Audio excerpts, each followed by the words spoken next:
එදා නිරයේ පැහිද්දි විඳපු දුක් ඔබට අද මතක නෑ.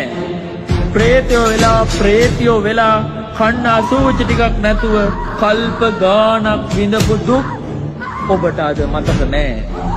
ගවයෝ වෙලා, කුකුල්ලු වෙලා, බැටළුවෝ වෙලා, ඌරෝ වෙලා මිනිසුන්ගේ සත්තුන්ගේ වද විඳලා මැරිච්ච වාර ගණන් ඔබට අද කිසිවක් මතක නෑ.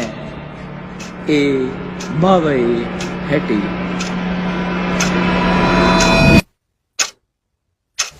පින්නතුනේ, බුද්ධෝත්පාදය කියන්නේ දුර්ලභ දෙයක් කියලා අපි කිව්වා.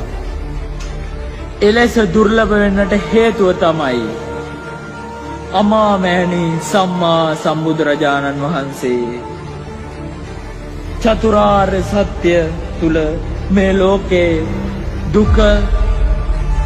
දුකට හේතුව දුක නැති කිරීමේ මාර්ගය මනාකොට දේශනා කරලා තියෙනවා.